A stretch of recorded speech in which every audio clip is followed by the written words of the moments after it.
I saw like a lot of humility in you, a lot of humbleness. Until I knew you're Pakistani, I never thought you were Pakistani. Probably either you're Greek or Spanish or Italian. You always been a humble guy? Yeah, I've always been growing up, very shy, the very quiet one, especially in a setting where I'm not comfortable with the group. I'm not the extroverted one where you put 40 people in a room and I'm gonna the most energetic loud one. I'm gonna keep to myself. So really where it all began was sports. Someone you go, desde Lionel Messi, yeah, let's get it. Look at me, habibi. Dubai Jeep, let's get it. Look at me, habibi. Dubai Jeep, let's get it. Bags, expensive. Don't touch me. Back it up, back it up, back it up, back it up. No, I have to back it up, back it up, back it up, back it up. Welcome to another episode of Stroke of Success Podcast. It's your favorite host, KB. Today's guest is someone very special. I met the individual in front of me. I'm going to introduce you to this gentleman in front of me in a few seconds, but I met him in the gym, boxing gym. That's right. Shout out to Johnny Cortez, number one boxer here in Central Florida, who trained you and me both. We met. We had a little chat about our backgrounds. He's also from the same background as I am. He's half Pakistani, half white. My parents are full Pakistani. Gentleman across from me is a TV star. He's been on Big Brother on CBS, The Challenge on MTV, in Slam Ball on ESPN, who's also, by the way, Gary Vee is an investor in Slam Ball. So the individual in front of me is a sportsman, football player, TV star, awesome dude. Welcome, Fessy. I appreciate the intro. That was very generous of you. Good stuff? That was great stuff. Awesome. Faysal Shafaat is his full name. Mm-hmm. Your TV name is Fessy. Fast. Mm-hmm. Tell me how the name come. So basically, right before I went on Big Brother, after I graduated college, I tried to make this app come to life, and I named it Fessy Fitness. It was basically a social media app for the gym. Essentially, your GPS will track your location, and you could virtually check into the gym, and for 24 hours, your picture or whatever exercises you were doing at the gym will show up on this feed at that particular gym. And it would be like social media based, but also like you could gauge foot traffic in your gym. So that's essentially what I was trying to do. So when I got on Big Brother, I was like, well, let me tell them, first of all, Faysal's already going to be hard enough for them to pronounce when they see the spelling. So to promote my app and, just to give it a little ring, I told people they could call me Fessy. And that's kind of how that was born, because when I went on Big Brother, I think I went on to the show, I had like 4,000 or 5,000 followers on Instagram, whatever. And they hand me my phone back after 100 days, 40 episodes on CBS. I had 200 and something thousand followers, so it was like I was not mentally prepared for they try to tell you, stay off your phone. It's going to be hectic, whatever. But I didn't know it was going to be that crazy when getting off the show. That's insane. Before we unpack the MTV things, let's go back to childhood. Born in Orlando, Florida. Mm-hmm. Father is from Pakistan. Mm-hmm. Lahore. Mm-hmm. You been to Lahore? Yeah, I went about 2 years ago for the first time since I was like 3-4 years old. Wow. So it had been like 24 years I hadn't been back. So I have like 6 cousins over there, and they're all like, most of them are in their 20s. There's one like 19, 20. Yeah. A lot of them are 24, 21. And they're all grown. I hadn't seen them since, we were all childhood. Babies, so I don't really remember them. And so it was really cool to go over there and to, I spent a month over there, and, so I really got to spend some time with my cousins, and just to realize like, damn, they've been living halfway across the world, and their personalities, like everything made sense. I'm like, damn, we got the same blood in us, we That's have the funny. Same pride, the same confidence, the same swagger. Yeah, it's like, funny. It's so crazy. So I remember, I think you went, we trained together a few times in the Boggy Creek gym. Yep. Right. The Fame and Fortune one. Yeah. Before you fought, you had I think Johnny was in the corner, right? Mm-hmm. So I remember I started following you, and I saw that trip of yours to Pakistan. I loved it. Mm-hmm. You're like in the midst of Lahore. You're on the streets. You're dancing with your cousin, which I was taken back. I saw like a lot of humility in you. A lot of humbleness came out. Mm-hmm. But like, until I knew you're Pakistani, I never thought you were Pakistani. Like you're probably either Greek or Spanish or, Italian. Good-looking guy, tall, muscular. But the fact that you went to Pakistan with like a humble attitude, man, I respect that. Mm-hmm. You always been a humble guy? Yeah, I think, I've always been growing up, very shy, the very quiet one, especially in a setting where I'm not comfortable with the group, like I'm not the extroverted one where you put 40 people in a room and I'm going to be the most, energetic, loud one. I'm going to, keep to myself, whatever. So really where it all began with sports, I just really started to excel at sports, and that's kind of where my confidence came from. And fortunately for me, like even after college football, I was able to jump into these competitive reality shows where I didn't really miss a beat. I was able to just continue that competitive spirit. And I think for someone like me who's been in the spotlight on TV and like excelled in college football, like I felt like I've earned my stripes. People they know my capabilities. So now when I'm not competing, I'm not worried about how I'm coming off. If, I'm coming off as soft, or I'm not like 24/7 on guard, like, I got to look my best, or I got to do this takeover. I'm just like, that's me, and that's what you're going to get. So I think because I've been able to, put my blood, sweat, and tears into sports and competitive sports my whole life, off the field, off the court, I'm able to just let that wall down, and I'm not really worried about how I appear.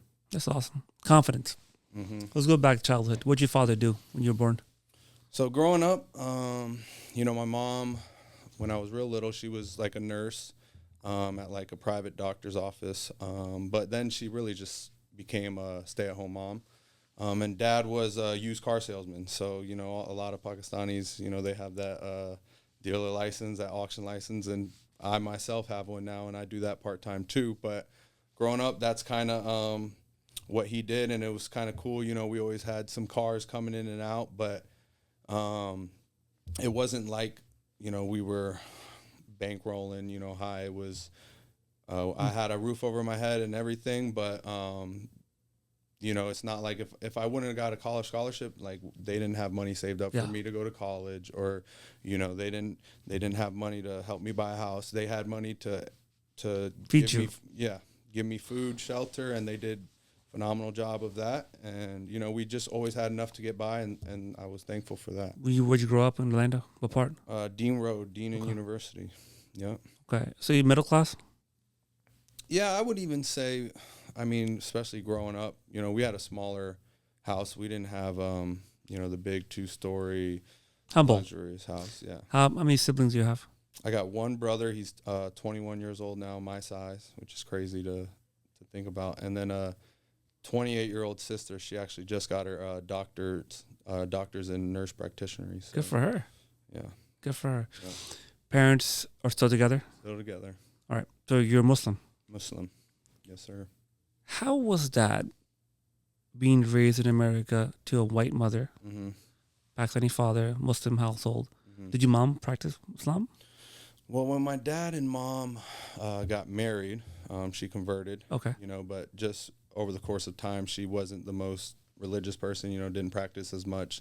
So basically, by the time I was born and came into adolescence, my mom was the one who was, when I say raising us, they were both raising us, but my mom was the one taking me off to practice, making sure my homework was done. She was on my ass, and my dad, he's very introverted, but, he's very religious. So, he was making sure, teaching me Islam, every night, the Faysal al-Mal he was reading, and stuff like that. So, it was definitely weird, because my mom's the one doing all this stuff, so like I'm learning from my mom, but then, obviously my dad's teaching me religion. And even when I went to high school, which is weird, not weird, but interesting story is, so I ended up finishing my high school years. I went to university and Timber Creek High School in Orlando, Florida, but I finished my last 3 years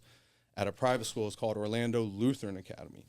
And the reason I transferred there was, for football, to end up getting a scholarship. I knew the coaches were going there, and we trusted the coaches.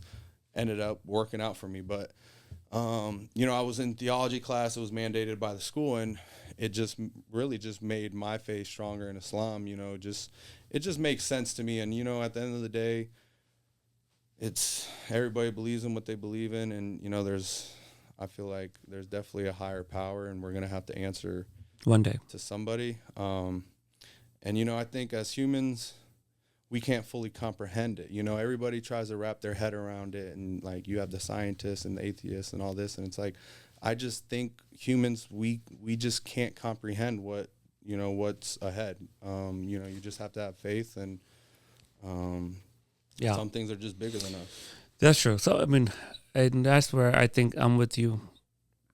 I have some life challenges. I don't know if I told you my stroke story. I had a stroke years ago. I'll tell you off. I think now that you're saying it, I remember hearing the story in the boxing gym now. Johnny probably told you. Almost died and stuff, and had to learn how to walk again, talk again.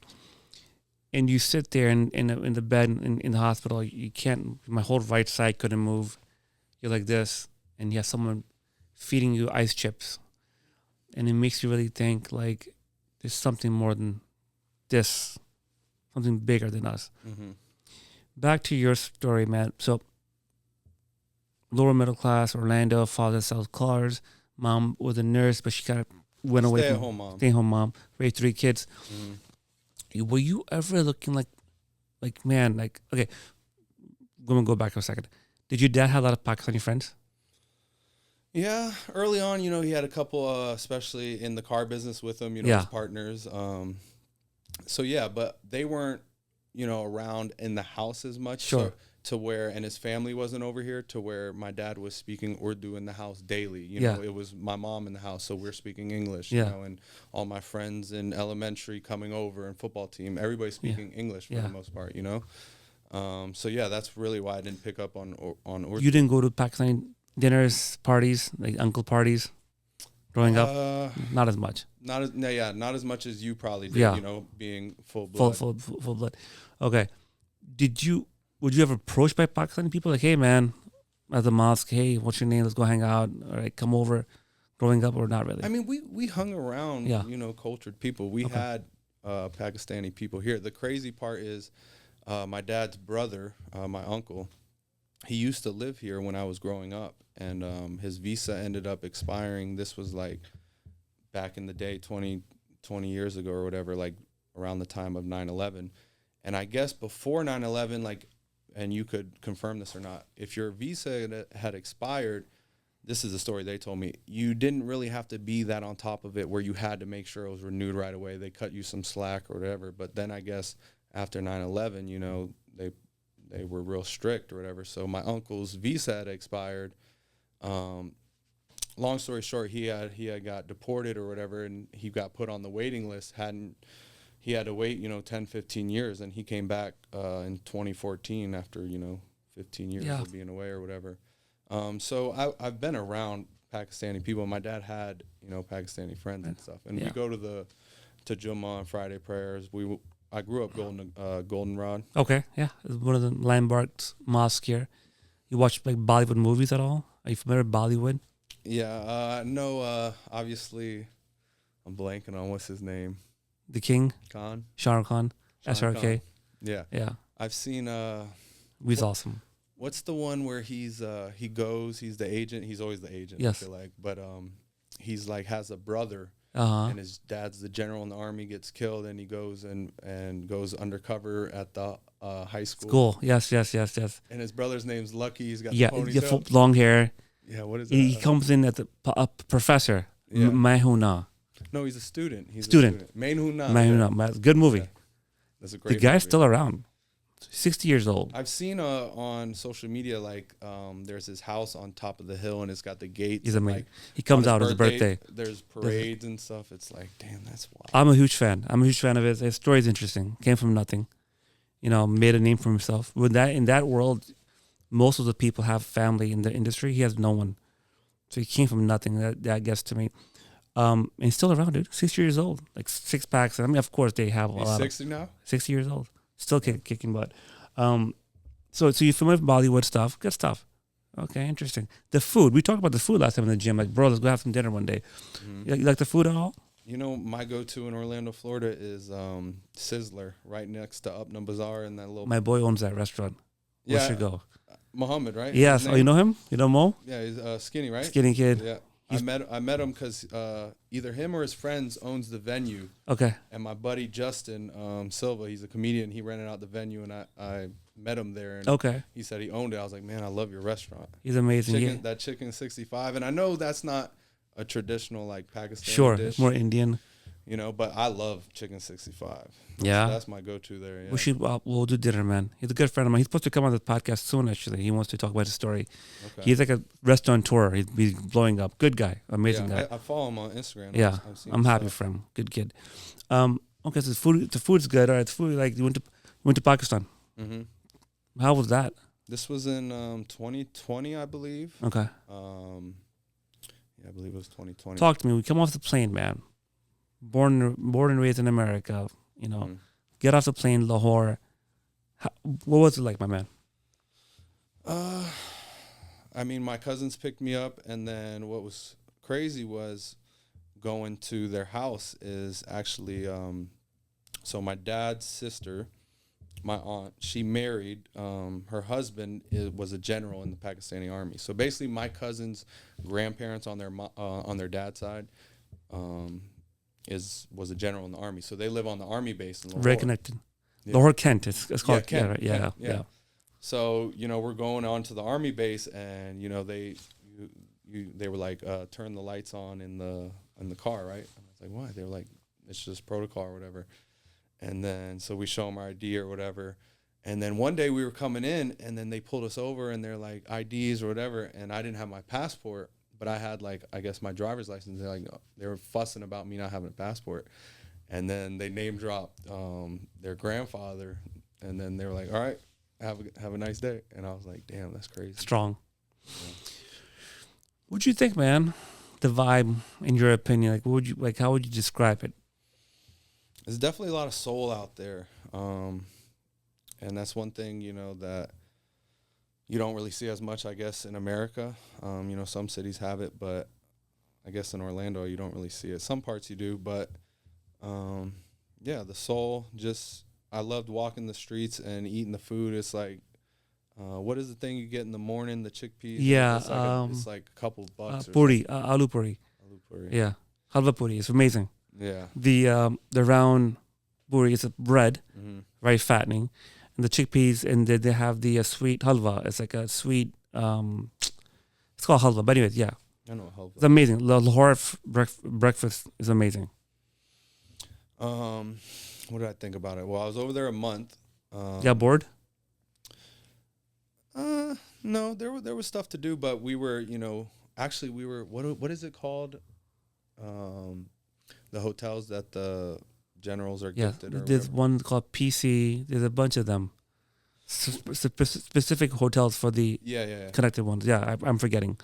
There's a term for it, but Okay. anyways, we stayed out there, so it was nice. We kind of had our own little Airbnb style Nice. house, you know, so we had some room. Girls? Girls, what? Saw some good girls, beautiful girls? They're all right. Not so much. I mean, I didn't really go explore and whatever, you know, but I didn't really see too many. Yeah, I mean, I don't know if your family is like progressive or not, but a lot of partying. In Pakistan? Oh, yeah. Especially Lahore. Well, what I heard they do is my cousins were telling me they have the farm parties. Farmhouses. That's what they do. Farmhouses, yeah. I was recently at a party with your boy Mo was catering it. We were just talking. A gentleman was from Karachi. He's very high connected. He was telling me stories. He's very by the book, professional.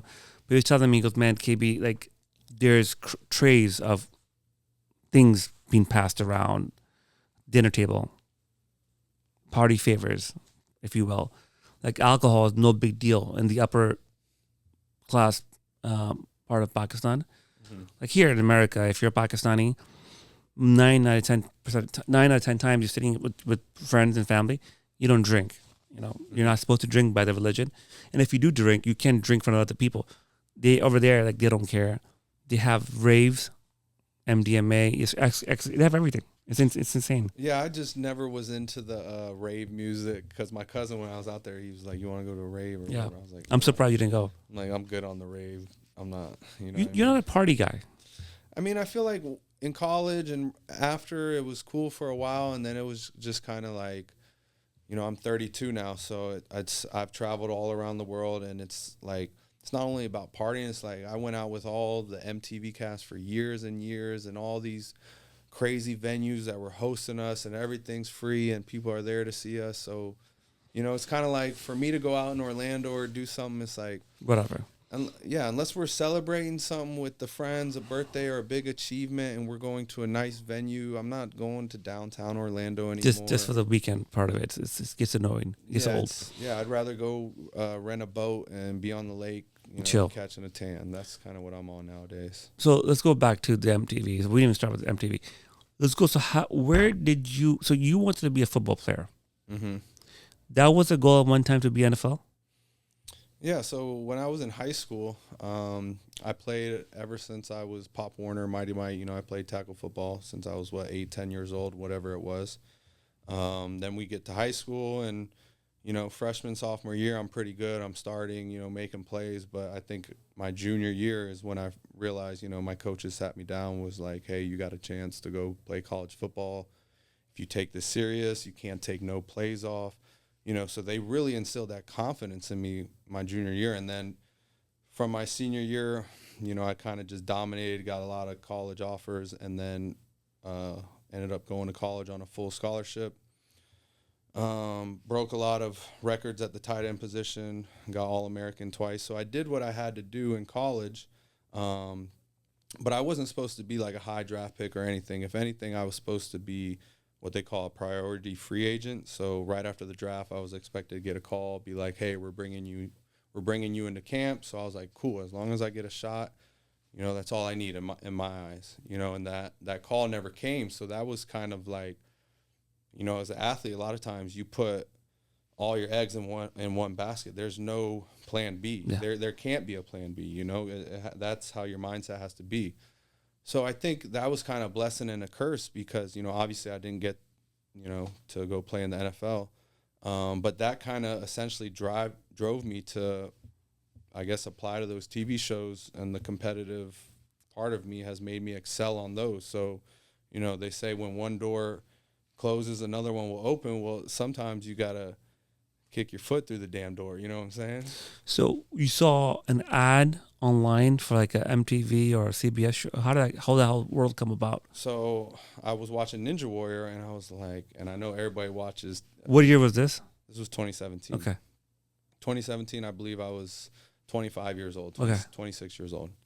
Watching Ninja Warrior, I'm like, man, I could do this. This is right out a couple years after I graduated college. So mind you, I'm still in good shape. Still mentally thinking, you know, I got a gift physically. I'm like, you know, so I'm like, man, I could do this. So I ended up applying to Ninja Warrior, getting on there. It was season 9, I believe. It was a qualifying round in Daytona. Long story short, ended up falling halfway through. I don't even think my run got shown on TV, so didn't really get nothing, you know, from that. But that sparked my mind. I was like, what else can I do? So this is how it happened. I Googled Survivor, or I Googled reality TV applications or whatever. Survivor was the first one to pop up. So I applied to Survivor. Survivor ends up calling me. This is 2017. Fly me to LA for like the final casting process. I'm meeting the producers. They're putting me through the whole process. Last day, they're like, oh, sorry, you don't really fit the theme for this season, but we really love you. We want to try you for another show that we run, the casting producers, called Big Brother. Watch an episode, tell us if you're interested. So that's how Big Brother happened from there. And then the challenge called from there. Survivor is huge. Yeah, a lot of people watch Survivor. It's still there. It's been going. The longest running TV show currently. Mm-hmm. And Big Brother's right. By the way, they have Big Brother in all the countries. Mm-hmm. It's insane. They have Survivor in a lot of them too. Syndicated, yeah. Okay, so you saw Big Brothers and then say, hey, Fess, you interested? And you said, yeah. So I said, yeah. So anyways, okay, here's a cool story. So this was still 2017. Okay. So I'm thinking I'm about to go on Big Brother in 2017. This would have been Big Brother season 19. Last minute, they call me. They're like, hey, because they told me when I went through the casting process, they were like, hey, you're about to be on. You made the final cut. So I'm like preparing myself, putting in my 2 weeks, whatever. And they call me last minute and they're like, hey, things changed. We want you to be an alternate, blah, blah, blah. Basically, you're going to come out to LA, quarantine in a hotel room for a week, no phone, no nothing. And if something happens to one of the male castmates, then you'll go on. And I turned it down because I was like, I'm not going to mentally put myself through that for a small percent chance that I'm going to end up on the show. If you want me, you guys can put me on, but I'm not going to do that. Yeah. So I didn't go on 2017. Fast forward to 2018. I didn't apply. I moved on with my life from reality TV, right? I was like, all right, I didn't get cast. I'm not going to keep applying. So I ended up booking a trip to Pakistan in 2018 with my family, $1,000 ticket. We're ready to go. And I think, March, so Big Brother shoots end of June usually, right? So March through May is usually casting process. So March, May, don't hear nothing. I didn't apply, nothing. End up booking my Pakistan trip. About to go a week before my trip, they call me like, hey, can we fly you out? Or we want to put you on this season. And I was like, listen, I got a trip booked to Pakistan. I already paid for it to see my family. I can't fly out there for a maybe, Yeah. If I'm going to cancel my trip, I need to know for sure if I'm going on. So, basically they gave me the green light. Like if everything checks out, we want you for main cast, not alternate. And that's kind of how I got on Big Brother. Yeah. Did you talk about the money on the phone call? Do you have an agent, by the way? Do you have a manager by this point or no? No. So Big Brother is all people who've never been on. Brand new rookies, yeah. straight. So there's usually no. There's no agents negotiation. There's nothing like that. I mean, I'm sure a little bit. Unless you're a returnee player to where they're doing like some sort of spinoff Special. where it's all stars or Yeah. whatever, and they're bringing back people that already have a following, then maybe you can negotiate. You get paid better. But when you go on Big Brother, it's $1,000 a week. And, That's it. and they still get 70 to 100,000 applications a year on Big Brother. So that's how many people want to be on that show every year. $1,000 a week. How many weeks that you have to be on there for the whole season? So essentially, if you're the first 5 voted out, you go home and, you made what you made. But anything after the 5th person, you're in what they call the jury, to where even if you get voted out, you go to a house and you're still sequestered from the world because you have to vote at the end. So you could still, rack up 4 or 5 more weeks of pay or whatever. But, essentially, if you don't, when I was on, it was 13 weeks or whatever. So if you didn't win, you got about 13 grand. So Yeah. it's, but if you win, you get 500,000. I think nowadays it's around 750,000. But it's a good opportunity. It led me to That's the thing. the challenge, which The vehicle. The vehicle to move forward. We hold on to the challenge for a second. How old were you when the Big Brother thing came about? I was 26 when I went on Big Brother. 26. So you're not a young kid, but you're not really that old either. Yeah, I'm not really. The middle. Yeah, I'm still, 2-3 years removed from college, so I was still figuring my stuff out, You working? So actually what I was doing was I was doing a bunch of things. I was substitute teaching. I was bouncing at Wall Street. And I was serving at Margaritaville and Universal Studios. So Bouncing Wall Street. What do you mean? So I was like a little a bouncer at Wall Street, like a little. This place called Wall Street here?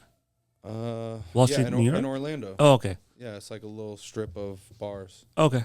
Because I was after college, I was walking downtown with my friends one night. This was when I was like 23. And one of the bouncers was like, "Hey man, what do you do for work?" I was like, "Nothing. I just graduated college a couple weeks ago." He's like, "You want to work here?" And I was like, "All right." So that's kind of how that started. So I just had a lot of odd jobs that really Margaritaville was where it was at, because I was substitute teaching with my bachelor's, making $75 to $100 a day, waking up at 5 a.m. to go, watch the kids. I want to say teach kids, because substitute. You're watching kids. Yeah. But you're still mentoring Sure. them and communicating with Sure. them, but you're not a real teacher. So I'm Sure. not going to sit there and say I was doing that. But I was still interacting with kids on a daily basis for $75 to $100 a day, versus I got the job at Margaritaville, and I would go in. I think our shift started at 4:15 p.m. And some nights maybe get out at like midnight latest. So it's not like a bar or restaurant where you're getting out 3, 4 a.m. You're still getting out at a decent time. And, you know, you're making 300, good nights, $500 cash a day. You know, I was 24, 25 years old, just graduated college. Living at home with mom and dad? When I first started working at Margaritaville, and then I ended up essentially renting out one of my buddy's rooms. He had a place, so, you know, I started doing that. Wow. Yep, long journey. That's interesting. So let's go back. College football, planned for the NFL, didn't go through. Life, right? Mm-hmm. Doing hospitality, restaurant, serving. Yep. Bouncer. Substitute teacher. Wow, all over the place. Make some money. Yep. At this time, you're dating anyone, or still single? Yeah, for the most part, single. You know, a lot of flings here and there, but nothing. Yeah. Really. Yeah, girls approach you. Or is it easy for you to approach girls?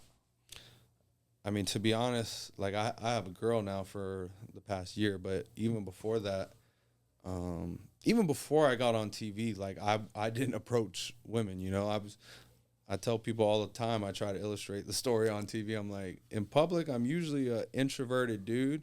You know, I'm not, like, if you try to talk to me, I can communicate with people, but I'm not going to be, you know, approaching women, you know, I just, that's not my style, whatever. But, and then once I got on TV, the thing is, once I got off Big Brother, I didn't understand, like, I did research knowing that, okay, if you go on Big Brother and you do all right, you last a while, you might get like 50,000 followers, 75,000, 100,000 if you like the star of the show. And I'm like, damn, that's pretty crazy. You can make, you know, a business out of that if you're smart with it, have a platform. But I didn't understand that people were going to recognize you in real life like that, you know, and they call it like 5 minutes of fame because most of the pop is like the first couple months when you first get off of Big Brother because it's hot or whatever. But, you know, I've been doing it 6 years now. So it's like, you know, people come up and I always, if somebody wants a picture, I'll never turn them down or whatever. But, you know, it's kind of like, you know, I'm mostly doing it to interact with the people or whatever. It doesn't really do anything for me anymore. It's not like feeding my ego or anything. Like, you know, I'm pretty. You didn't answer my question. What was the question? You're a humble dude. You're a really humble guy. Women come up. So it's not hard for you to get women. Okay, well, I think, to answer your question. Just say it, bro. Well, the thing is, right, I've always been the tallest in the room for the most part. I've been 6'4" since I was 16, 17 years old, you know. So, but even in high school, I really wasn't into pursuing women like that. You're Mac Daddy. You're not hey, what's up, girl? You're not that type of guy. A player. Once I got into college and once I got on the challenge and stuff, and I kind of came into my swagger a little more, like in high school, you know, I was still a little kid. I was tall and athletic and good on the football field, but I wasn't a man yet, you know, and now, you know, I'm 32 years old. I've been to, you know, 15, 20 countries. You know, I've experienced a lot of things in life. So my mindset's kind of changed a little bit. So, yeah, I don't approach women. Who they come to you. Better, just nice to say, right? Yeah, long story short. Yeah, we're not. You're a humble guy. I'm not saying you're being cocky. Most guys are like, yeah, bro, I'm the man. They come to me. No, you be nice about it. You don't approach women. Women approach you. Yeah. So, okay. So, to piggyback off your point, you know, you say most people will talk their shit, whatever. Yeah. And it's like, I'm all for talking my shit on competitive. Like, if we're on the basketball court. That's your time. If somebody starts talking shit, I'm going to talk shit back to let them know they're really not like that, right? Sure. But once I step off the field or the court, whatever, you know, I don't have to have that. I don't know. I'm kind of teaching myself to not. I don't have to be full go, foot on neck, 24/7. You know. So, I think like where I come from and my experience in life, that's what I'm trying to be on my downtime when I step away from the field or the court or the challenge is, you know, I don't need to remind people how many women I can get or how much I can do this or that. Like, that's not really what I'm trying to do anymore. Like, were you like that at one time when you Were you kind of a bit of a bravado of a, hey, I'm the fucking man. This is what I have. I don't think so. Well, here's the thing with the challenge is an amazing opportunity for a bunch of people, right? You get to go travel the world, you get paid, you go on TV, you get to do crazy stunts, dream come true, right? Like they call it summer camp for adults, you know what I'm saying? But the thing is with me, I felt like a kid in a candy shop because, a lot of these guys, they go on the show and, they're trying to they're trying to pull these women, which is cool. But I never had to worry about that because there's still a game being played, right? And it's a very competitive game, and you have to be very versatile, very athletic, very driven. So essentially, I excelled early on in the game, right? So that really opened up a lot of doors for me in that sense of to where, again, I didn't have to go approach women, and, it was like, I could sit back, be cool, and they're going to have to talk to me tomorrow because I'm going to win this daily challenge, and they're going to have to come see who I'm about to vote in. So, it's kind of like I was blessed and fortunate enough to be put in a situation where there's competitive games being played that are dictating this game, and I kind of took it and ran with it. The first time you got famous, how did that feel coming off and just walking? What's the first instance you're like, bro, wait a minute, wow. Shit, man, people know me.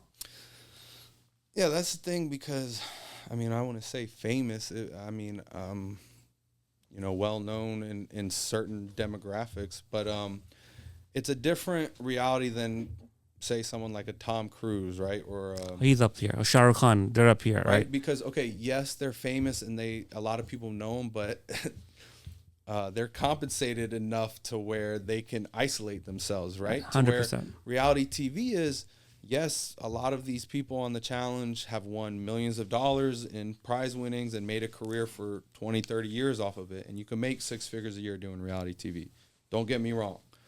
But, you have to be very fortunate and be in the system a while. But, you're still, what I'm trying to say is you still have to integrate yourself into society. You feel me? So I still have to go to the grocery store. I don't have somebody going grocery shopping for me. I know it's a mind fucking away. Yeah. You're right. You just have to be very versatile. You have to know how to adapt, think quick on your toes. And I think that's something growing up in a sports background and now doing these reality competitive shows where you have to be witty, crafty, you have to think quick on your toes, and that goes with life. I get what you're saying. Look, I'm a big movie guy. I love movies. I want to be a writer, actor myself, director. That was my dream. I'm gonna direct one movie one day. That's my goal. I study actors all the time, like Robert Downey Jr. Like he's an actor. He can shut everything off. He can go to a big department store. His manager can call and say, "Hey, we want this section shut off." He's gonna come shop, his wife and his kids, and they'll move out. You cannot do that. But at the same time, you can probably move. You can walk in a mall, and a lot of girls can come approach you. It's like you're famous, but you're not that powerful. You're in the middle.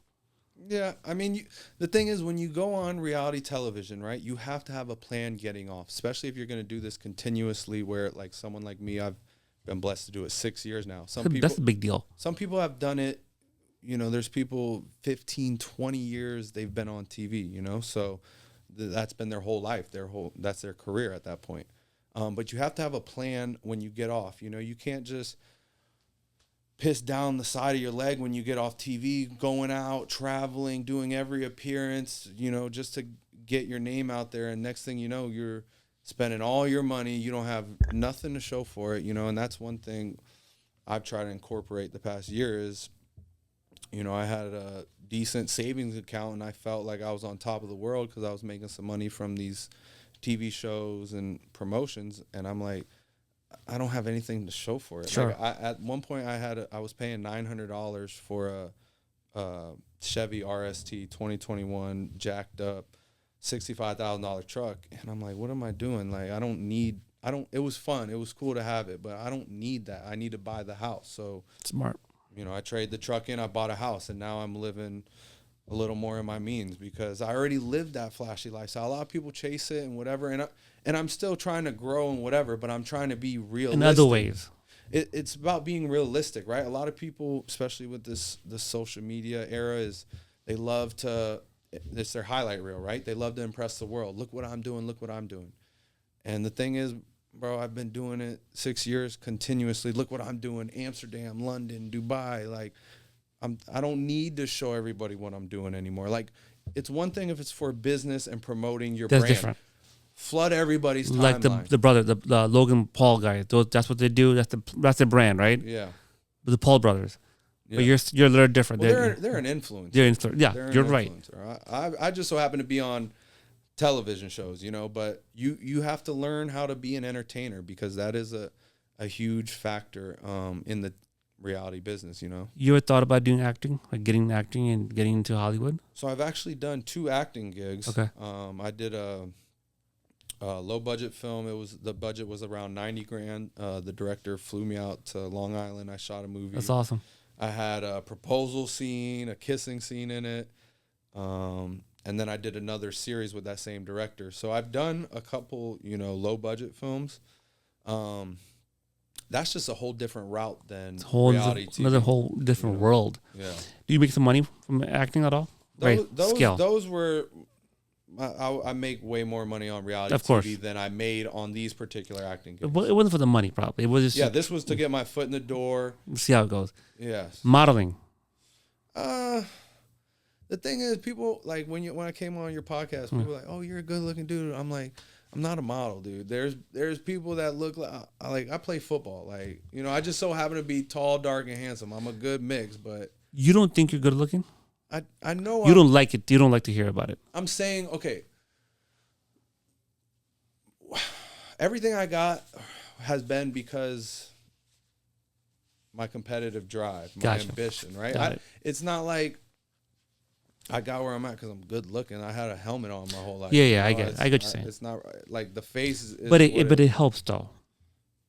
When you take out the helmet and you're a football hero walking down the field, versus someone who is, it adds to the allure, right? Would you agree to that?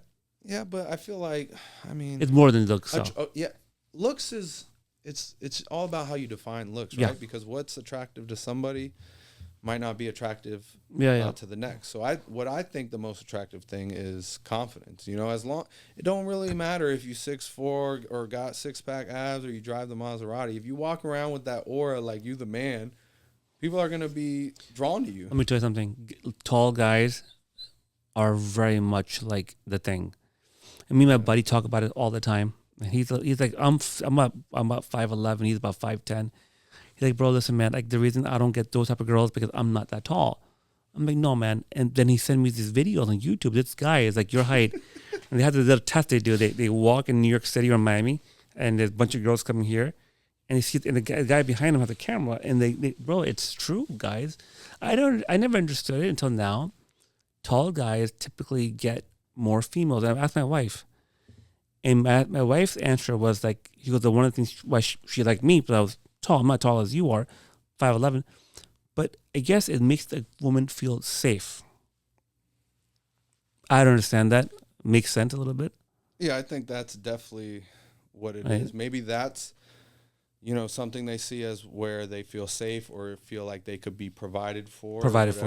You know, because that's what women want at the end of the day. You know, provided for. And safe. Taken care of. Yeah. The 3 biggest actors in Bollywood are all 5'8", 5'7".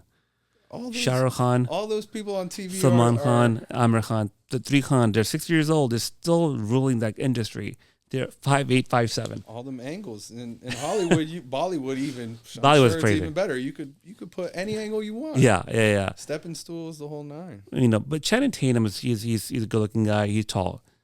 Matthew McConaughey, even Hollywood has tall actors and they do really well. But Tom Cruise is short, you know. A lot of like Robert Downey is Iron Man. He's a short guy. Let's talk about so the Big Brother thing happened. Then the MTV challenge happened. You went all around the world. You fly private at all? No. Okay. First class, business class? I mean, I've flown first class before, but when when these reality television shows are booking you, I mean, The budgets are smaller. I be trying to tell them like, yo, can I? I You're a was tall like, guy, you bro, need- can I please get an exit row aisle seat, please? Yeah. And if you can't give me an exit row, can you at least give me an aisle seat, Sure. please? Like, it's not asking for too much. Like, we got like a lot of the places we go to. I've been to Iceland, Croatia, Argentina, That's Czech amazing. Republic, Austria. We've been to some long flights, you know. So I'm like, at least give me an aisle seat. I would love an exit row, you know. Check the ticket, middle seat. I'm like, damn, bro, like, you know. So it's not. I've been fortunate enough to where what's nice is the freedom and flexibility this career has allowed me to have, right? To where I go away once a year and film for 2 to 3 months, and then I get back, and you know, I was able to save up some money from the show, and now as long as I'm smart, you know, I have money for my bills, and now I can travel. I'm not committed to a full-time job, but you have to be smart. You have to make sure you're at least And the budget. not only in the budget, but looking to build something in the future, You right? have to be, because 100%. you make some money on the TV show. All right, now plug and play. So for me, that's why I decided to get into real estate. It's like better late than never. That's why I decided Absolutely. to get in the game. I was telling you that we'll talk off the record, but I like investment purposes, you should buy real estate all over the world, man. Number one. Number two, like you should have your own brand, a channel maybe. Yeah. No, and we'll talk about that. And I'm sure you have that in your mind. How did dad feel? What do you call your dad at home? Is it dad? Yeah, I call him that. So, you know, in our cultures, Abu, Abu. Baba. What do you call him? Growing up, what do you call him? Abu? I would say dad, but he would call him Abu, Abu. but it was just... How do Abu feel? His son, Pride and Joy, is on TV. That's something big, homie. Yeah. Was I it mean, like when you saw him? Like, did he give you like a hug? Like, wow. He's never been too vocal about like feelings or anything like They're, that. they're not very connected to their emotions. Most Pakistani uncles, my dad included. Yeah. What do you think? I mean, Yeah. yeah, my experience with him, and maybe that's why, you know, maybe I'm a little introverted and a little emotionless in certain situations, you know. But, you know, my mom's obviously always been my biggest fan of everything. So she posts on Facebook, That's so sweet. you know, every Wednesday when the challenge is on, my baby's on That's so MTV, sweet. you know. So That's awesome. it's nice to have that support system for Of sure. course. So Abu didn't really make a big deal out of it. He called his family, you think? Probably not in front of you, but when you're outside, probably calling his family, yo, my son is on TV. Yeah, I mean, it's kind of cool, like, seeing their face when, like, we're out at, you know, a restaurant. Someone comes up to People you. coming up, can I get a picture? Oh, You know? man. That's sweet. But it's like, I don't know. Yeah. It's cool. You're a mellow guy, dude. You know, I'll tell you one thing. I'm older. You're 30 years old? 32. I'm 42, bro. 10 years on top of you. Okay. Your attitude, I can tell you right off the bat, is the right attitude. You're not letting things go to your head, number one. Number two, you're financially very smart. You already bought a house. I had some friends that did some movies, and in the end didn't work out. Modeling, all these things. So, and when times are good, we typically get very excited. When times are not as good, we get sad. Tom Hanks says something the other day, and I'll send it to you on social media. He goes, "Things will come, things will go. Success will come, success will go. Never get attached to it." And that's the hardest thing, in my opinion, especially in entertainment and sports. Sports, bro, one you know this more than I do, bro. Like, one bad move, your knee, your ACL goes, you're out. Television, media, entertainment, same thing. You know, it's nothing is guaranteed. Mm-hmm. You could become a doctor, and you have a degree. Now you're a doctor or a lawyer, but you have a good attitude, man. And I'm very excited to see what you're gonna do in the future, man. Appreciate it, man. Another thing I'm gonna tell you: the first time I met you, I thought you were a bit of a dick. You're very quiet. Like, I'm like, okay, this guy, this guy thinks. But that's because I'm I get it. introverted. I didn't bro. know that. I'm BC? like, it's not my job Yeah. to entertain everybody. No. You know, to approach everybody. Yeah. Hey, how you doing? How you Yeah. doing? You know, But you're a cool guy, man, bro, and you hit hard. appreciate. You're good at it. Appreciate it. It was a little sloppy, but Jonathan got me right because, Bro, growing up, I was a very physical kid, man. Like, I loved to hit on the football field. And then, you know, once I got to college and really got my confidence in the weight room, you know, I got my fair share of fist fights. And I wasn't a professional boxer, but, you know, I was ready to throw some hands when I got that call to have the fight. Yeah. So I was excited that I went with Jonathan because, you know, he was able to tighten me up. He's amazing. Before I went with Jonathan, I had never... Slappy. Well, I had never punched mitts before. You know, I had never hit a bag really. You know, I'd never really put gloves on and done a whole boxing workout. So, you know, I devoted like 5-6 weeks to that camp. It was I fought another dude who was on reality television. He won Big Brother Canada. He was my size though, my height. He outweighed me by about 70 pounds though. I was 218. He was 278. You know, he was a little out of shape, but he had played semi-pro hockey in Canada, and he had like clips of him on YouTube, you know, fist fights on the hockey ring. And before the fight, he's sending me clips to my phone, like him like shadow boxing and then going like this to the camera. And I'm sitting there thinking like, bro, because they watch me on TV probably, and they're like, oh, this dude must be soft. And Yeah. You know, because I put hairspray in my hair on the television show and whatever. I'd be talking crazy sometimes, but I'm like, bro, I got some hands. You know, they might not be the cleanest. Sure. You know, I'm not a professional You throw boxer, it down. But I'm ready to get physical, you know. So I was excited for that opportunity. That's insane. Dude, on your TV show, I'm going to watch it. I never watched it yet. You good in character? I mean... For what? What are you talking about? The TV shows? Yeah, reality shows. Well, the good ones do, right? But at the end of the day, it is a reality show, so It's you at the core, but... it is you, but, you know, like, the thing about reality television is 50% of the show is done in the interview chair. Because, you know, when you see reality shows, you'll see the game they're playing, and then it'll cut to the person in the chair, right? Like this. Yeah, right now. exactly like this, right? So the best characters on the show are the entertainers to the audience when they're in that chair. Sure. They really know how to talk to the audience and make the audience feel like they're there, right? Yeah. So that is a big factor of reality television. And the ones who do it 10, 15, 20 years, it's not just because they're good at the game. It's because they're entertainers at the end of the day, you know? Like me and my wife love reality shows. We watch The Shah, The Sunset. You ever saw that? Shah, The Sunset is a... Selling Sunset? No, Shah's. The Shah, The Sunset. It's It's a on Bollywood It's one? they was on Bravo. They were the Persian friends living in LA, rich Persian, and their lifestyle is funny. I'm a real estate guy, so I've watched a lot of real estate shows. Housewives of Beverly Hills. My wife loves that one. But yeah, man, they're entertaining. They're definitely entertaining. Who's the biggest? We'll start wrapping this up. Who's the biggest popular reality TV person you came across from Bravo, NBC, MTV, CBS? Who you, one or two? I mean, Anyone you stop of your head? you talking about reality television stars? Yeah, like I mean, reality television it's huge. stars. Right? I mean, just right off the top from MTV's The Challenge. Have you ever seen The Challenge? No. So the biggest names on MTV's The Challenge would have to be Johnny Bananas and CT. Got it. Okay.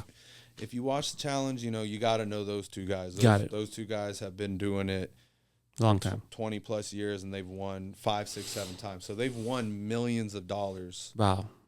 from the show on top of Endorsements and everything else. well, on top of their weekly guaranteed to show up. And they've been doing it, you know, a while to where they get compensated fairly nice to just show up. And they've won multiple times. So, you know, they've been able to make a career out of it. So those two names, you know, and there's many more. There's, you know, 5 to 10 names you could think about from just the one show that I know, The Challenge.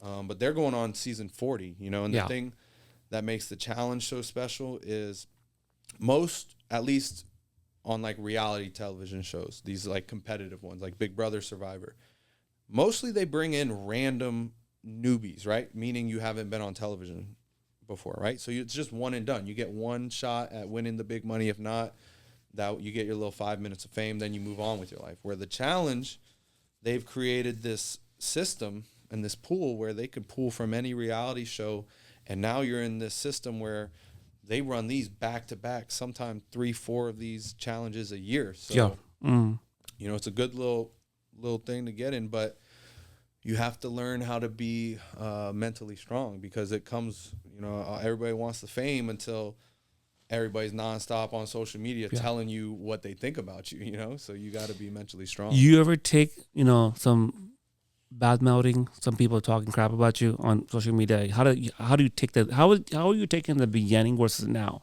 So definitely in the beginning, right?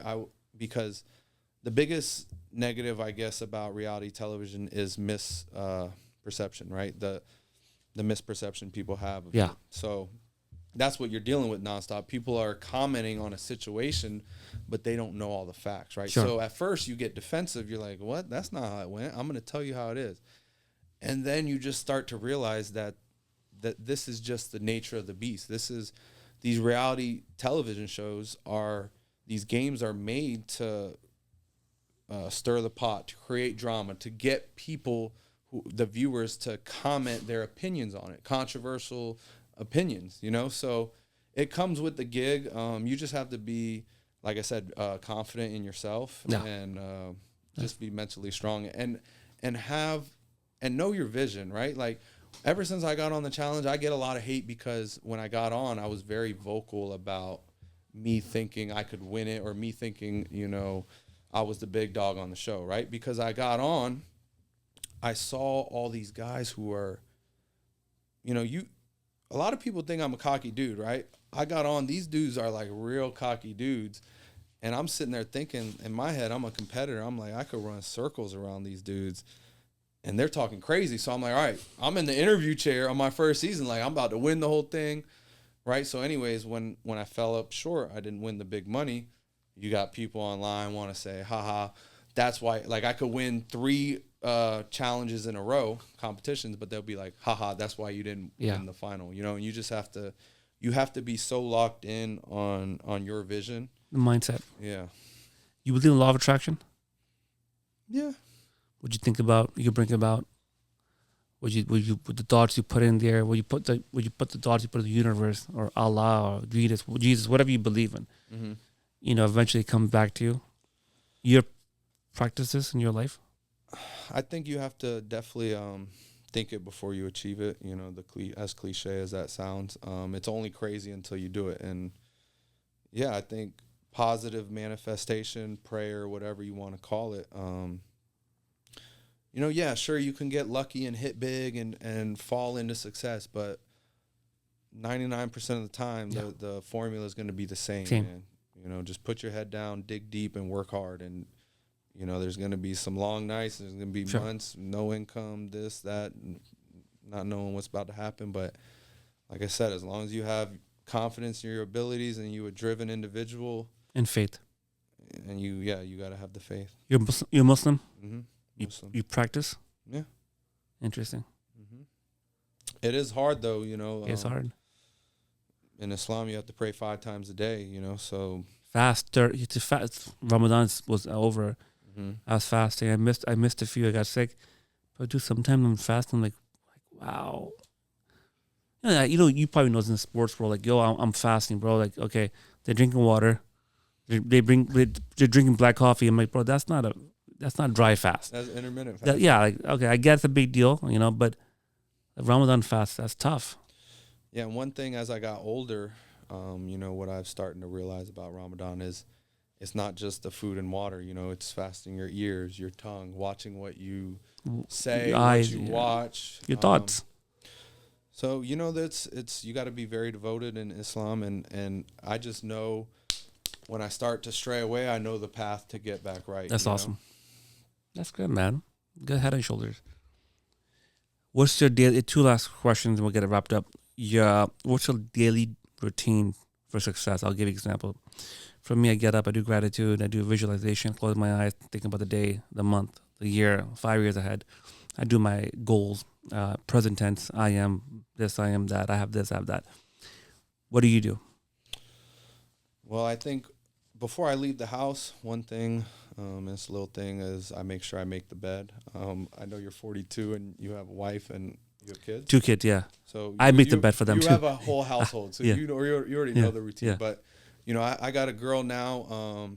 But even when I was single, when you wake up, make the bed because it just gets you started, for a successful day, right? And for me, I really been trying to hit the gym the first thing in the morning every day, and a lot of times, I do not want to hit the gym. I've been lifting for 15 years. It's not, some days lifting is fun when you haven't lifted in a week and you're like, man, I can't wait to get in the gym and lift something, right? But when you've been lifting every day, month after month, year after year, there's days you don't want to go to the gym, but once you get in the gym and you start moving your body, you start sweating, get some blood pumping through your muscles. For me personally, it just makes the rest of my day, all the things I need to handle and get done, it sets me up for a day of success. That way, the hardest part of my day already happened, right? I didn't busted my ass in the gym.